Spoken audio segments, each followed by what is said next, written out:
todo. ¿Cuánto lleva ya en libertad? Hassan, 6 meses exactamente. 6 meses. 6 meses. ¿Cuánto tiempo estuvo detenido? Yo estuve detenido preventivamente 3 años y 3 meses, cosa que solo ocurre en un país como Colombia. Preventivamente. Preventiva. ¿Cómo va ese caso puntual de esos testigos falsos? Pues ya hay varios condenados por falso testimonio y fraude procesal dentro de mi proceso. Y otros 2 están en juicio. O sea que es la comprobación de que había una conjura y sobre todo pudimos determinar algo que es algo que hay que destacar. Había un hilo conductor entre los falsos testigos, es decir, había un determinador de esos falsos testigos. ¿Y ya se sabe quién es? Pues obviamente yo lo sé, pero todo eso está en el proceso. Yo voy a esperar a que termine todo ese proceso porque ese falso determinador presuntamente es pues un parlamentario que tiene intereses políticos, que es un hombre que visita las cárceles buscando falsos testigos. Mire, usted es consciente en este momento. No entiende la prudencia, pero digamos ya todo el país deduce. Está todo cantado. Ahora, usted es consciente de lo que está pasando en el Centro Democrático cuando hay una baraja de candidatos. Carolina Trinidad, ¿cuántos precandidatos tiene ya el Centro Democrático? Tiene 5. Tiene 5, recordémoslos. Recordemos, entonces está María del Rosario Guerra. Sí. Iván Duque. Sí. Rafael Nieto. Sí. Carlos Holmes Trujillo. Sí. Y el expresidente Uribe en su convención también le hizo el guiño a la senadora Paloma Valencia. Ahí está. ¿Y usted es consciente que a usted lo quieren ahí de precandidato y no lo quieren para mañana, sino lo quieren para hoy? Uno entiende el mensaje, Hassan, pero usted sabe que yo estoy pendiente antes de tomar cualquier decisión del fallo que está para dar la Corte. Esperamos que sea muy pronto y obviamente que sea con base en todo lo que pasó en el proceso. Nosotros develamos los falsos testigos. La Corte se dio cuenta de ¿A ello. usted lo dejaron por fuera de la campaña pasada por este tema? Sí, señor, exactamente. ¿Y usted confía, ex senador Ramos, de verdad en que los criterios jurídicos y procesales sean los únicos que cuenten aquí? ¿No será que de pronto alguno que otro magistrado dice, no, ahora no vamos a dejar libre a un tipo que va a ser probablemente el más fuerte candidato del uribismo y de los conservadores para 2018? ¿Usted de verdad confía en que solo va a haber criterios jurídicos y procesales? Confío plenamente, de verdad, confío plenamente, con toda sinceridad. Y conociendo bueno, a ver si la palabra adecuada es lentitud o el trabajo o el tiempo que toman las decisiones judiciales en Colombia, es que estamos en plena campaña. Ya empezaron incluso a darse mediciones. A usted ya lo están midiendo en las encuestas. Así es. Eso, aquí también hay un afán no solo desde el punto de vista jurídico, sino también de campaña. ¿Para cuándo eso más o menos? ¿Le han hecho cálculos? ¿Tiene un estimativo? No hemos hecho cálculos. Es decir, todos son especulaciones de cuándo podrá darse. Pero como todo el proceso terminó definitivamente desde el mes de marzo, lo que estamos esperando ya es que eso se consolide en una decisión que esperamos que sea muy pronto en estas semanas que siguen, pero obviamente la Corte tiene la palabra. ¿Qué lecciones le ha dejado esto? Muchas. Aproveché mucho esos años para pensar en el país, para estudiar distintos temas. Y para leer 150 libros, ¿no? Y entre otras cosas, 150 libros, pero para estudiar el país. Sabe que llevaba un estudio trimestral de los principales indicadores económicos. Y hoy en día que escucha uno al presidente que dice que el problema es de los periodistas, que no estamos tocando los temas positivos, sino los temas negativos, pensando usted en esos estudios que ha hecho, ¿qué le dice eso? Son indicadores muy críticos. Si uno pusiera un tablero, estaría en alarma, todo ese tablero. Y en temas en los cuales muy fácilmente se determina la crisis que vive el país. Temas como el déficit de la cuenta corriente, que es uno. Temas como el déficit fiscal. Temas como el endeudamiento. Temas como la inversión extranjera. temas como inversión de portafolio, temas como el limitado presupuesto nacional, temas como lo que ha pasado en los años anteriores de la crisis de bolsa. En fin, hay una docena de indicadores, todos absolutamente críticos, pero lo más grave es que cada año se acentúa. O sea, viene una decrecimiento fuera de que ya en el año anterior había sucedido y fuera de que 2 años atrás tenía también un declive en ese indicador. O sea que son unas pendientes. O sea, el panorama económico se lo ve complicado. Absolutamente crítico. Y creo que las cosas duras que va a dejar este gobierno y las cosas críticas es la herencia de la parte económica. Me gustaría volver a su proceso porque había analistas de este tema de la parapolítica que decían es muy difícil que otras personas del equipo de Luis Alfredo Ramos tuvieran relación con los paramilitares y Luis Alfredo Ramos no. Pues por supuesto las responsabilidades son individuales. Pero ¿usted en algún momento siente que se juntó, que tuvo malas compañías, como decimos en nuestra tierra, señor exgobernador Ramos Botero? Se lo pregunto por personas como Antonio Valencia Duque, condenado por parapolítica, o Álvaro Araujo, fueron ambos socios políticos suyos.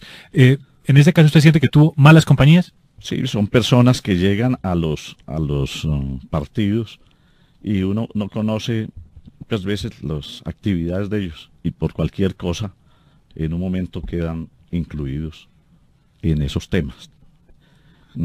Cosas que venían de atrás, de tiempo atrás, particularmente lo que le pasó a Álvaro Araujo, por ejemplo. Entonces, esas son cosas insalvables. Llega mucha gente y uno obviamente no está en capacidad de qué es lo que se ha hecho de tiempo atrás y que no sucedieron propiamente en el momento en que uno hacía parte con ellos de un equipo. Cuando usted estaba pensando en la campaña anterior, en la campaña pasada, que no pudo hacer porque terminó usted en esta circunstancia judicial, ¿cuál era ese tema primordial que usted pensaba en ese momento que se debía trabajar? Y pensando hoy en el país, hoy, 3 años después, ¿ha cambiado esa percepción? ¿Sería otro tema? ¿Cómo ve eso en estos años? Yo creo que en general sabe que hace 4 años los temas de seguridad eran muy críticos. Los de seguridad nacional y los de seguridad ciudadana. Y ahora han cambiado las cosas. Ahora los que estaban en el segundo, tercer y cuarto lugar en ese momento son los que están hoy en primer término. Hoy están hablando mucho de lucha anticorrupción. Todos han aportado, se han montado sobre esa bandera, que quieren luchar contra la corrupción. Sí, porque la corrupción se ha generalizado en el país. Obviamente la más visible es la del sector público y lo que está pasando en algunos departamentos, lo que ha pasado en La Guajira, lo que ha pasado en Córdoba, en el Meta, lo que pasó con los dineros de los Juegos Nacionales, todo eso es tremendo. Pero adicionalmente con temas como los de Saludcop, como los de Caprecom, como los que han pasado para mencionar cosas que tienen que ver con lo privado, pero en lo que debió haber participado el sector público a tiempo, con todas esas empresas como Interbolsa, como Factor Group, como Proyectar, todos esos que no fueron a tiempo intervenidas. Yo creo que eso causa en el país una crisis enorme y obviamente la lucha contra la corrupción tiene que estar en el primer lugar, porque si no, el país no tiene salida. ¿Qué le ha dicho el expresidente Álvaro Uribe? Bueno, él me dijo que yo qué iba a hacer y le dije voy a ir. Yo he estado dedicado a la academia, he estado en la Universidad Pontificia Bolivariana, en un posgrado como catedrático y he estado saliendo a las universidades de todo el país a contar mi caso. ¿Cómo lo han recibido los estudiantes? ¿Qué le dicen en las universidades? ¿Qué le dice la gente en la calle? Bueno, lo primero que me dice la gente es que se alegra. ¿Sabe cuál es la frase que me dice todo el mundo? ¡Qué alegría! ¡Qué alegría de verlo! Me saluda mucha gente que no me conoce, pues, o que no la había tratado, y entonces me reconoce en la calle, y para uno es una satisfacción. Ese es lo común, y bueno, vamos a estar ahí. ¿Siente solidaridad frente a lo que le ha pasado? Inmensa solidaridad. Yo creo que es lo que tengo que destacar más, la solidaridad de todas las regiones. Desde que estaba detenido, recibía muchísimos mensajes, cientos, miles, Y bueno, yo le agradezco a los colombianos de todas las regiones y obviamente los de Antioquia que estaban más pendientes que todo de esa solidaridad. Usted probablemente vaya a ser candidato o precandidato del uribismo si es que su situación jurídica se resuelve rápidamente. Quiero preguntarle por una persona que ha sido clave en su vida política en los últimos años, Liliana Rendón. Liliana Rendón le ayudó a usted a conseguir votos para diferentes cargos. Hizo política con usted en Antioquia, en el Partido Conservador o en su propio equipo político. Se hacía moler por usted y probablemente no esté muy agradecida con el Centro Democrático después de que le conegió la candidatura a la gobernación. Me gustaría saber cómo están sus relaciones con ella y si es posible que ella lo acompañe en alguna aspiración futura. Bueno, siempre han sido unas relaciones amables, pero obviamente en todo ese tiempo que yo estuve detenido, pues por supuesto que muy escasas.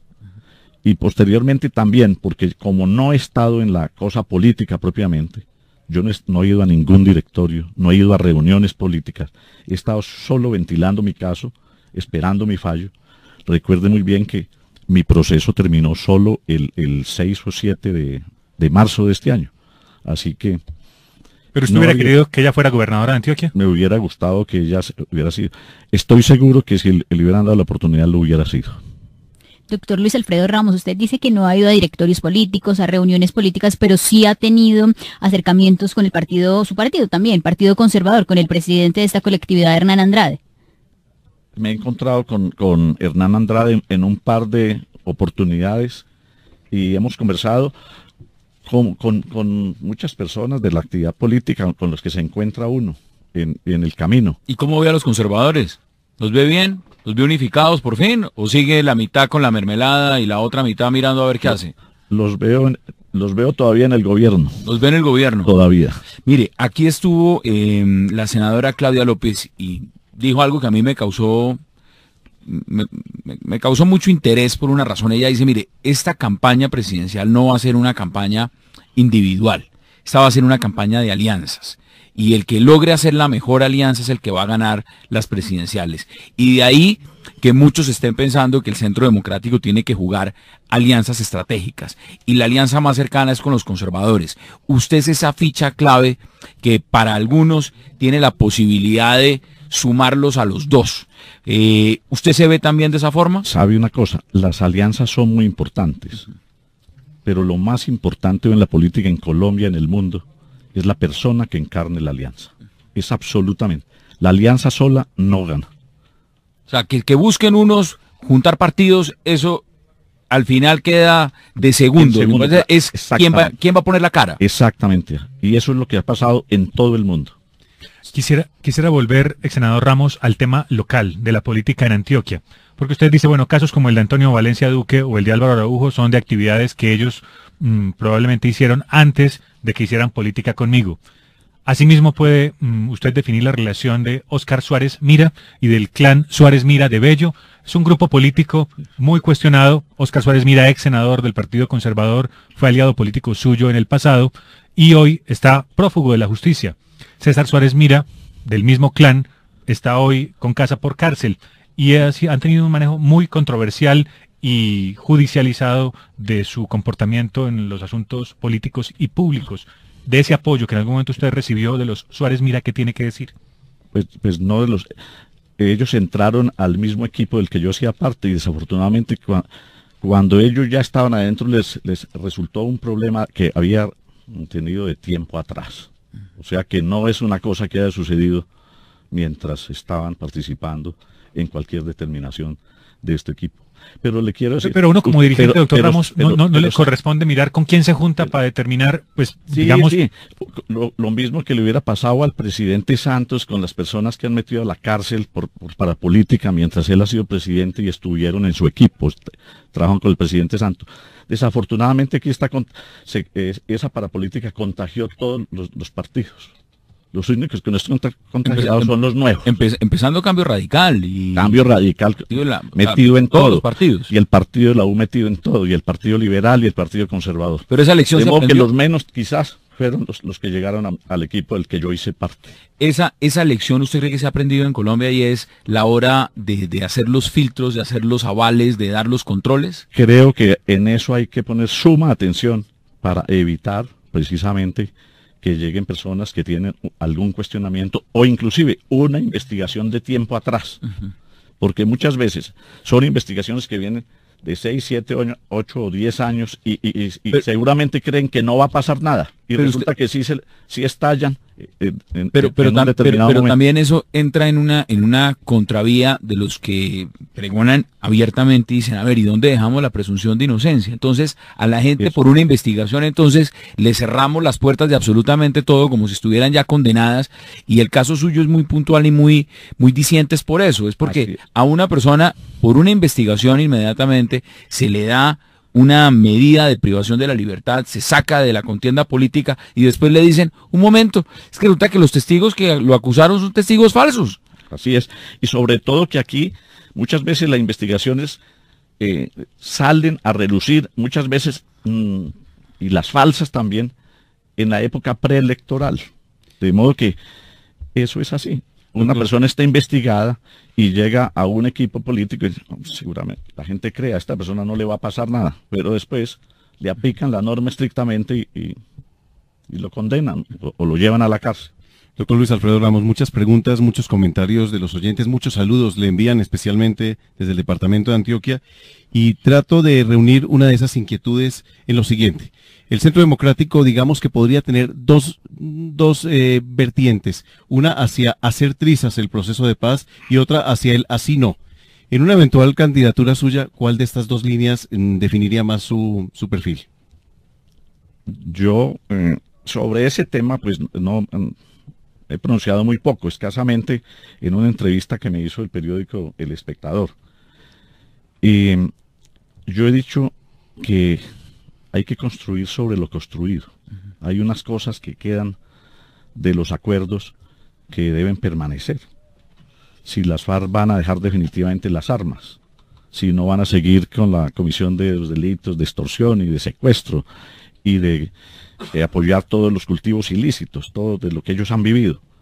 Si dejan eso, pero obviamente hay unos temas en los que hay que hacer unos ajustes, y unos ajustes que la mayoría del país sobre los cuales decidió en el plebiscito, cuando votó no. Entonces, ¿esos ajustes serían en el 2018 o esos ajustes serían ahora? Porque cuando habla así Azuri y le formulo la pregunta sobre volver trizas, también he leído muchos columnistas de opinión que están diciendo que el que volvió trizas todo fue la Corte Constitucional poniéndole freno al fast track. Entonces, y también al mismo tiempo nos encontramos con noticias como congresistas que están buscando en este momento seguir votando en bloque. No quieren acatar la decisión de la Corte Constitucional. Dicen, no, nosotros queremos es servir de notaría, votar en bloque.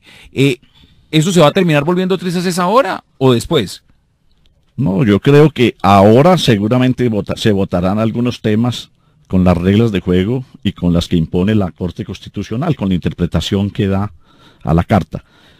Pero yo creo que en el futuro hay que hacer ajustes en los temas de justicia, en los temas agrarios, en los temas electorales, de reforma política en la parte electoral. Eso requiere obviamente ajustes.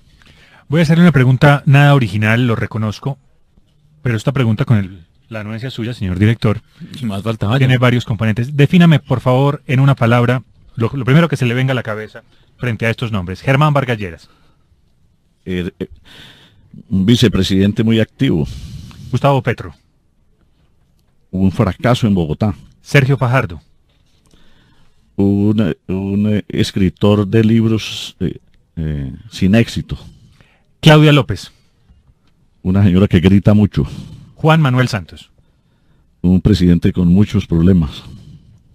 Puntual, ¿no? Rapidez, Puntual, ¿no? ¿Y le puedo, puntual, ¿no? ¿Le puedo mencionar tu nombre? Sí. Esta viene por cortesía del Diario de la República. ¿Está lista la familia Ramos para una doble candidatura en casa? No. Papá presidente, Hijo hijo alcalde. No será doble candidatura. No será. O el uno o el otro. Ese es un acuerdo que tácito. Si hay una persona en la vida pública, en la familia, ninguno de los hijos. Que sea uno nomás. Uno nomás. Si está uno de los hijos, el papá no va a estar. Hassan, Última pregunta. Hablando de los hijos, en estos 6 meses usted ha podido disfrutar mucho de sus nietos. Mucho. ¿Cuál es ese país que usted quiere para sus nietos? Pues un país donde puedan vivir en tranquilidad, en calma, donde haya unas ciudades de total convivencia, donde puedan salir a estudiar y más adelante a trabajar. Un país en calma, un país tranquilo y un país con progreso económico. Aquí siempre hemos dicho lo siguiente, y esto no solamente va en su caso, va en el caso de muchos colombianos, muchísimos, que hoy están privados de su libertad, que están presos en alguna cárcel. Uno le pide a la justicia que investigue todos los casos donde hay denuncias, todos.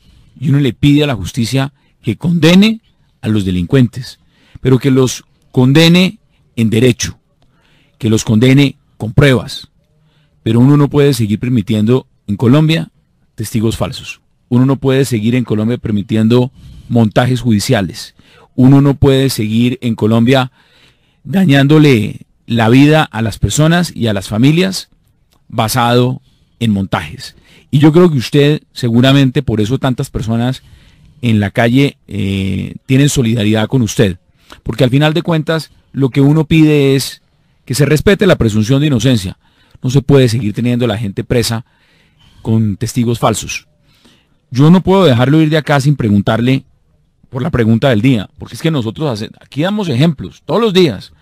La pregunta, Yamit, ¿cuál fue? ¿Cuál es la más grande promesa incumplida del presidente Santos? Entonces aquí uno siempre dice, Hassan, muy buenos días, le habla Luis Alfredo, lo llamo de Sonsón, Antioquia. Para mí es sencillísima. Él llegó a la presidencia diciendo que iba a seguir con la línea del presidente Uribe y no la cumplió, al contrario, tomó un camino distinto. Esa es la mayor promesa incumplida. Exgobernador Luis Alfredo Ramos, gracias por tomarse el tiempo de acompañarnos en esta cabina. Nosotros estamos haciendo un ejercicio y es escuchar las voces de todos aquellos que de alguna forma están figurando, y figurando no solo en su voluntad, sino en las encuestas y en la arena política con miras a las presidenciales de 2018. Usted por ahora, por un tema judicial, está a la espera, pero sabemos que de resolverse eso es una de esas cartas muy fuertes que en el Centro Democrático quieren que tome sus banderas y que aspire también a una precandidatura.